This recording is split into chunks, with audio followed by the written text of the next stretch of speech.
guys, if you're like me and you live by a beach, or if you're also like me and you like to vacation by a beach, and you want to bring your drone, there are a couple things that you should keep in mind when you're filming by a beach.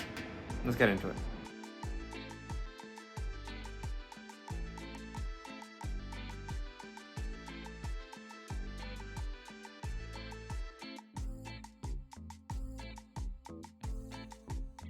So the first thing you'll always want to do when you're flying a drone in a new place is to check the legality of the drone. In certain places, like Costa Rica for example, the drone laws are very similar to the United States. But if you go a little bit further north to Nicaragua, for example, there's almost no drones allowed. So it's really good to understand your drone laws before you go absolutely anywhere. Another thing to keep in mind is that sometimes in countries where drones are not allowed, you'll bring your drone, you'll get it to customs, and they will just take it away.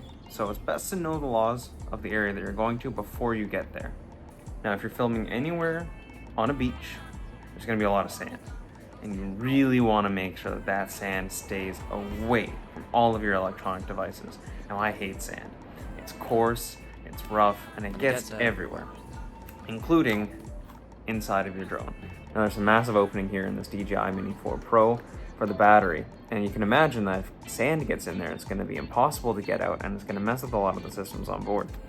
So the first thing I do when I take my drone out of its case, before I even take off the prop protector, before I take off the gimbal protector, is I take a battery and I put it in. So that protects the drone from getting any sort of sand on the inside. And that would be an absolute disaster if it did.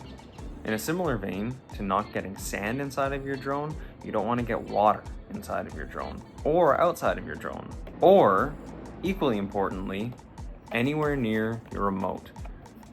Water, especially salt water, can have a very corrosive effect on your drone, and it can cause shorts in the electronic systems, and you just don't want to have water anywhere close to your drone, especially if you don't have DJI Care, because they will not replace that if you don't.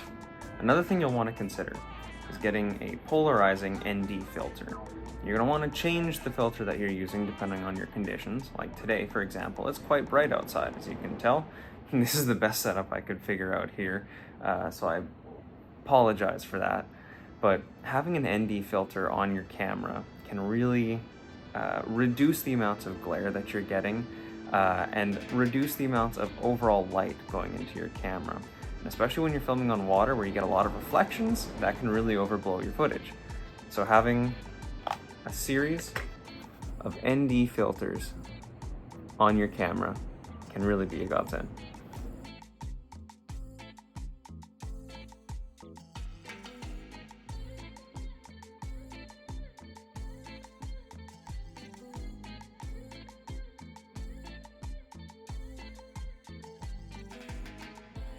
Now, glare from the water isn't the only kind of glare you should be concerned about. When you're flying, you're going to want to have a sun shield on your controller. When you're flying, you want to see exactly where you are, exactly where you're going, exactly what's underneath you and beside you. And if you got glare coming off the sun, you're not going to be able to see any of that. Now, what I've gone and done is I got myself a sun shield. This thing will block the sun from producing any glare on your screen while you're filming. It screws into the back of the RC2 using existing screw holes, and it clips in right underneath the antenna. It's super easy. It also protects the screen when you're transporting it, and it also allows you to keep the sticks in, so there's not going to be any stick drift. Super useful. When you're flying, you're going to want to keep in mind how much battery you have. Now, you should always be doing this anyways, but when you're in a strange place with strange winds, battery can be particularly important. The ocean or bodies of water can create weird winds, especially when coming back, that you might need to fight with. So give yourself ample battery to get back. I almost never let myself get to the point where it's telling me I've got a low battery, because at that point, it's not a guarantee you're going to make it back. So I usually keep it close to the green, at least a little bit, when starting to head back, because always better safe than sorry, particularly when you're dealing with a new place with strange winds. Give yourself plenty of battery. Also regarding the battery, you're going to want to make sure after you've flown to let it cool down for a couple minutes, particularly if you're in a hot climate like I am right now. These kinds of batteries can degrade pretty quickly if you charge them under harsh conditions, so it's never a bad idea to leave it for a couple minutes to cool off. The intelligent charger will tell you if it's too hot by flashing the last LED, but it's never a bad idea just to leave it for a minute or so anyways before plugging it in, just to make sure it's getting cool and that it's in perfect condition to charge so that you extend your battery life as long as possible. Something that you're relatively unlikely to encounter, but it is entirely possible, is salt buildup on your props. Now, just like icing on an airplane, you can actually build up salt on the props on your drone. So it's best just to keep an eye on it, not necessarily something you want to obsess over, but you just want to give them a wipe down every now and then. Same with your camera. Since this is facing forward when you're flying, most likely, you're gonna want to make sure that you give it a wipe down every now and then because you're gonna get sea spray, it's humid, it's salty. You should just wipe it down every now and then to make sure that you don't have any salt buildup or any water buildup. Same with your downward sensors. If these get blocked, you could accidentally go into an auto landing sequence and land your drone in the middle of the ocean, which would not be very good at all. If you're taking off and landing from a boat, you're gonna wanna get really good at hand launching and hand recovering.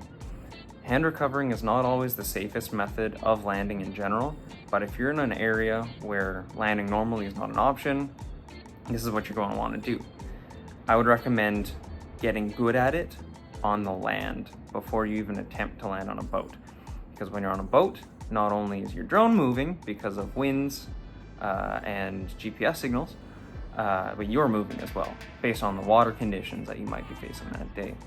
I never recommend flying in a lot of wind off of a boat at all.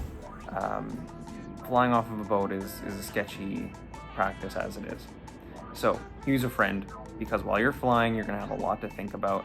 And if they know what they're doing, they can hand recover that drone. I recommend having your drone come in around shoulder level and having it hover beside you if you can, so that you can get in underneath the sensor before it knows that there's anything there. This next point is a really important one, and that's be aware of people. Because you don't want to be that guy that's flying your drone all over the beach when people are just trying to enjoy themselves. You're going to want to make sure that you're away from people, that you're not being a nuisance, and that you're not accidentally breaking any drone laws that you may not have researched before you got to where you are. You don't want to be the guy who ruins it for everybody else by being a jerk with your drone on the beach. Everybody else is there to have a good time as well. You don't want to take that away from them.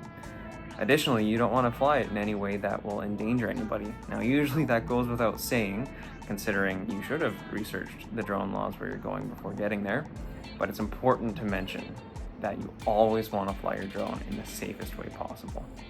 Similar to that, you always want to make sure you know where your animals are, because the last thing you want to do is be flying your drone and all of a sudden a pelican comes in out of nowhere and you've hit it, and now you've lost your drone and you've injured a pelican.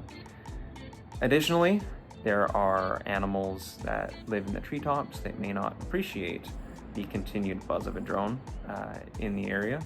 So just keep an eye on where the animals are, know where they are, and try to limit the amount of time you're spending around animals. Because they are unpredictable, and so are you to them. So just keep in mind that your drone has an effect on the animals in the area as well. So you're aware of people, you're aware of animals, you also want to be aware of your surroundings. Where you're flying is most likely not going to be where you're normally flying, unless you're lucky enough to live by a beach. So you want to make sure that you know exactly what's around the area before you start flying. Where are the trees? Are there any cliffs? How is the air going to affect my drone when I'm close to those cliffs or close to those trees? You also want to make sure you know where the people are hanging out, where the animals are hanging out. That kind of thing really helps you along the way. Not only do you want to be aware of your surroundings so that you don't crash, but you also want to be aware of your surroundings so you can identify more filming opportunities or more photography opportunities. You don't want to get tunnel vision into, oh, I want to film just the waves crashing into the beach, or oh, I want to film just the boats out on the water. Take a look around, because oftentimes the coastlines or the cliffs surrounding it create some of the best footage. you always want to take advantage of the area that you're given, as long as you're keeping everything else in mind. When you're exploring the area with your drone, you want to make sure you know what modes your drone has. For example, you might have a panorama mode that you completely forgot about, but taking a picture of a coastline with a panorama in the air could be a fantastic shot. You also want to make sure you know the strengths and the weaknesses of the modes that you're using, and always make a decision as to why you're using that mode as opposed to others. That'll give you a wide variety of shots as opposed to getting pigeonholed into just one type. Think to yourself, is there a reason I'm taking a photo of just this area and not a panorama? Or is there a reason I'm taking this video in 30 frames per second as opposed to maybe 100? Slow it down a little bit. Thinking like that will expand your horizons.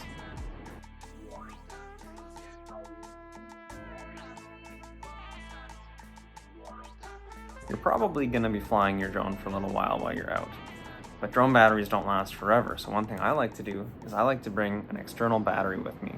Now this one is quite large, and I recommend getting as large as you can because you don't want to have to make continuous treks back to your room to charge and come back and start the process all over again. I recommend getting a battery that is smart, has fast charge, preferably USB-C, and is able to charge all of your drone batteries in one go. If you can't get one that charges all of your batteries in one go, maybe your batteries are too large, get a couple batteries. If that's not possible, one is always better than none. I highly recommend it. And lastly, have a plan. Know generally what you want to get before you get there. Typically, your time on the beach is going to be limited, so you don't want to be wasting your time getting up there and looking around and wondering what to do. Have a general idea of what kind of shots you want to get before you get up there so that you can maximize the amount of battery time that you're using in the air, getting exactly the shots that you want. If you have enough time, try to get those shots and you'll realize, wait a minute, there's something else that I wanted. Come back and do that. But at that point, what you're doing is creating another plan. Come back and do it again. So I'm no expert, but I hope these tips were helpful to you. They've been helpful to me. And the most important thing is that we're out there having fun, we're being safe, and we're being respectful of everybody else. Thanks, guys.